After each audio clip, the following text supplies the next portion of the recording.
These are newspaper cuttings from 1951. Precious archival documents that we've been able to access with the help of an Australian researcher.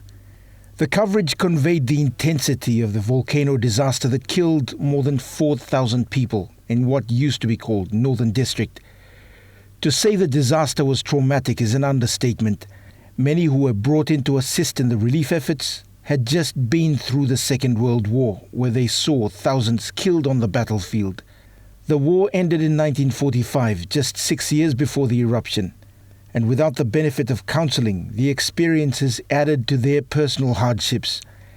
In a publication by the Australian National University, the authors documented the physical and emotional exhaustion by the two Kiaps, Des Martin and Bob Blakey, who led the rescue operation.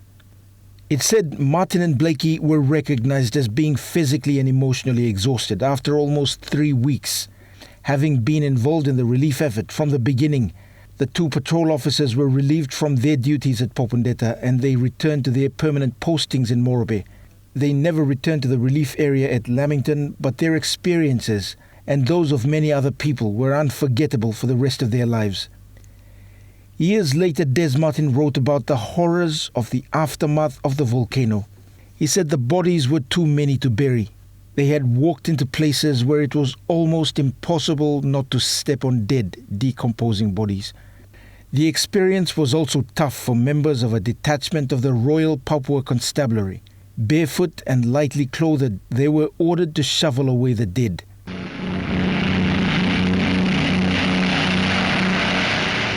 Far away from the volcano, the tropic vegetation is still thick and lush.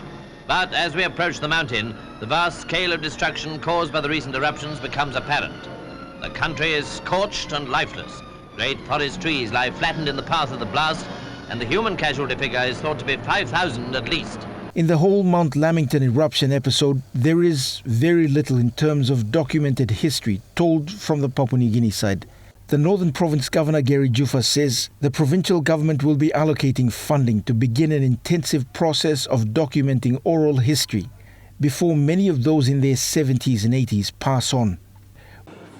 Yes, the colonial administration were quick to identify their foreign workers who were here.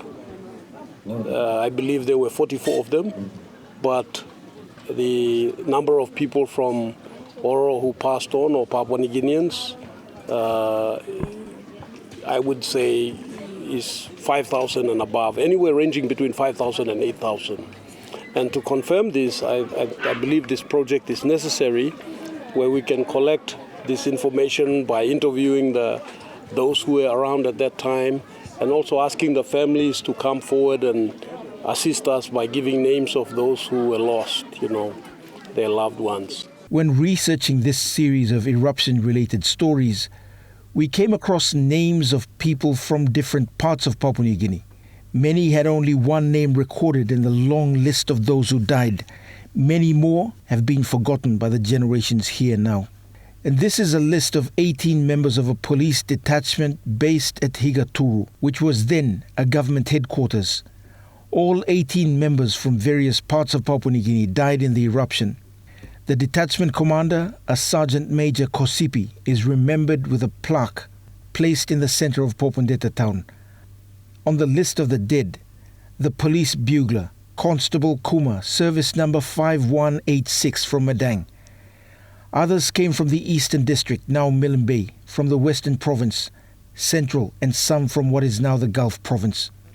Former NBC broadcaster Winterford Suharupa says Papua New Guinea has a small window of opportunity to document important events of the past before the older generation pass on. Lost.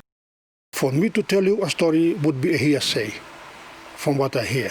But the actual person who ran all the way from the foot of Mount Lamington all the way down to the coast is no longer with us now. And he's gone with his story. So how are we going to recapture those stories? I don't know. To be honest with you, I don't know.